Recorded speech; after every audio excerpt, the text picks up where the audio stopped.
ایک سوال کثرت سے پیش کیا جاتا ہے کہ محرم اور سفر میں نکاح کا کیا حکم ہے۔ تحقیق یہ ہے کہ اس میں تو کوئی شک نہیں کہ آقا کریم علیہ الصلاۃ والسلام کی حیات طیبہ میں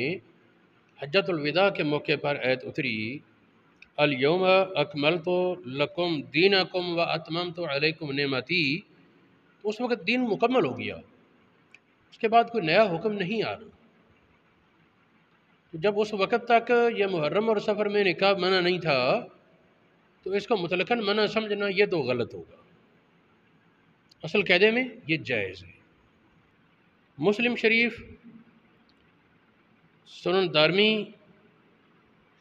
اور بہت سی کتابوں میں، یہ سنن نسائی، ابن ماجہ وغیرہ میں حدیث ہے، حضرت عائشہ صدیقہ کے پاس ذکر ہوا جی لوگ شوال میں شادی پسند نہیں کرتے، کہتے ہیں جی یہ منحوس ہے، فرمایا کہ میری تو شادی نکاح بھی شوال میں، رخصتی بھی شوال میں۔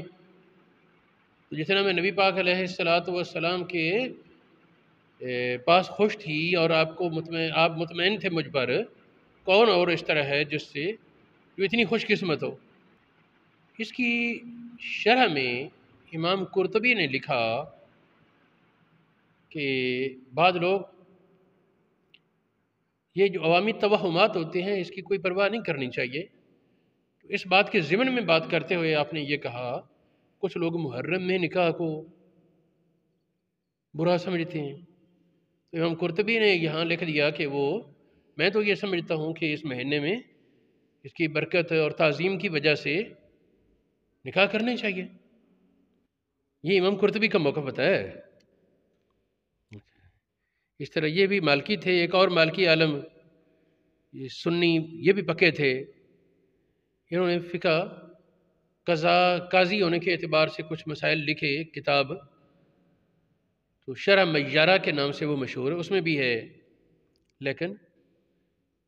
ظاہر ہے صرف ایک پہلو تو نہیں دیکھنا ہوتا۔ ایک حدیث پاک ہے سنن ابو داؤد شریف میں اور بہت سی صحاح میں، نبی پاک علیہ الصلاۃ والسلام نے ارشاد فرمایا من تشبہ بقوم هو منہم، جو کسی قوم کی مشابہت اختیار کرے وہ ان میں سے شمار ہوگا۔ یہ حدیث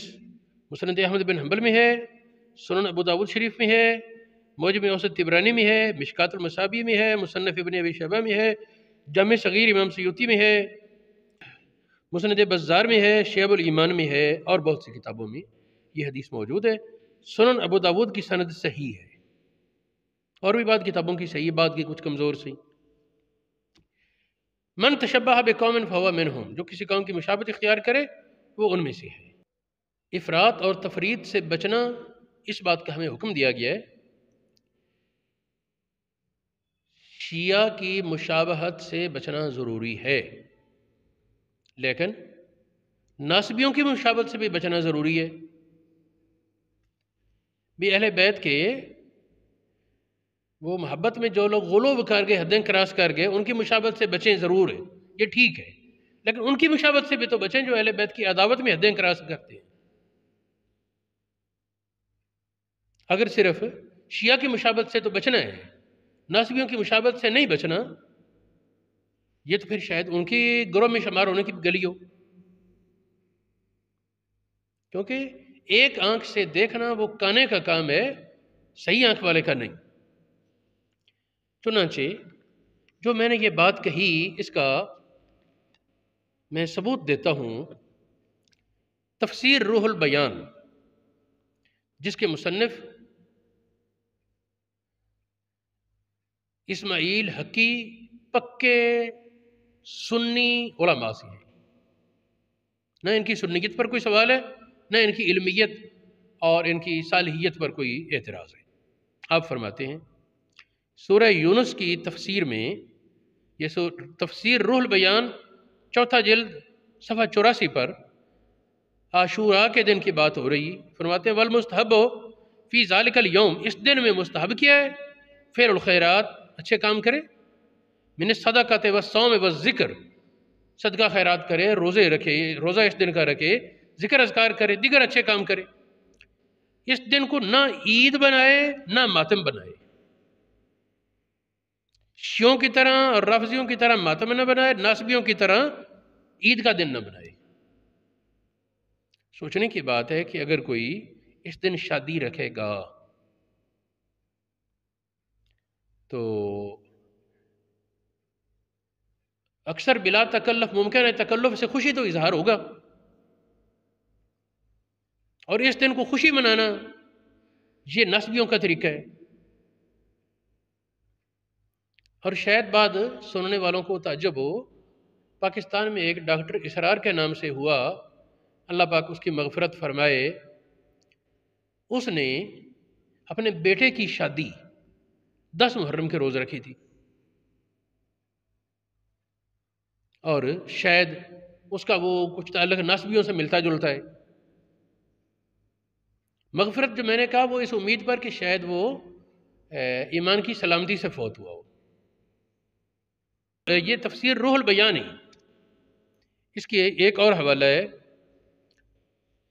چوتھے جلد، یہ بھی چوتھا تھا اب بھی چوتھا، لیکن وہ تفسیر سورۃ یونس کی تھی، یہ سورۃ ہود کی تفسیر چل رہی۔ اس کا صفحہ 142 سورۃ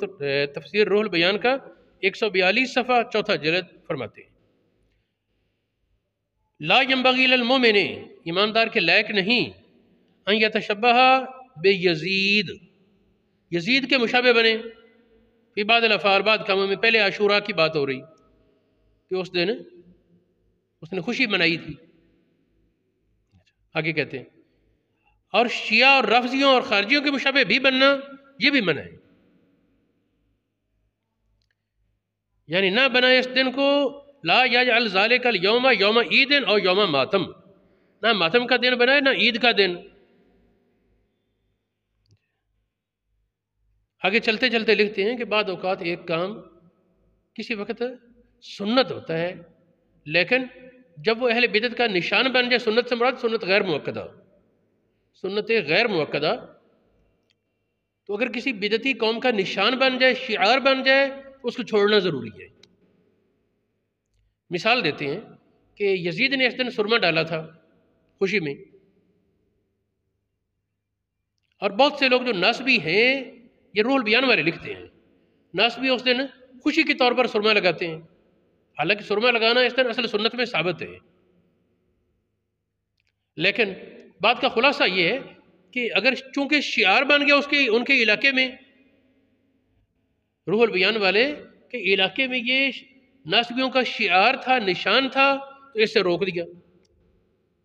اب ہمارے پاکستان میں چونکہ یہ ان کا نشان نہیں، ہمارے اہل سنت بھی لگاتے ہیں اس دن سرما، تو کوئی حرج نہیں، یہاں جہاں ان کا نشان ہے وہاں کے اعتبار سے بات یہ کر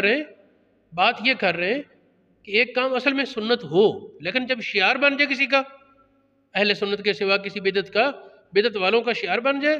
تو اس کام کا راستہ پھر چھوڑ دینا ہے، یہ نہیں کہ وہ اس کو، یا تو یہ کہ ان سے چھڑا لینا،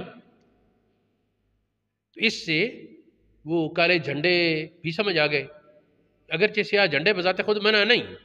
بلکہ سنت کے دائرے کے تحت آتا ہے، لیکن چونکہ اب شعار بن گیا تو اس لیے اس سے بچنا ہوگا۔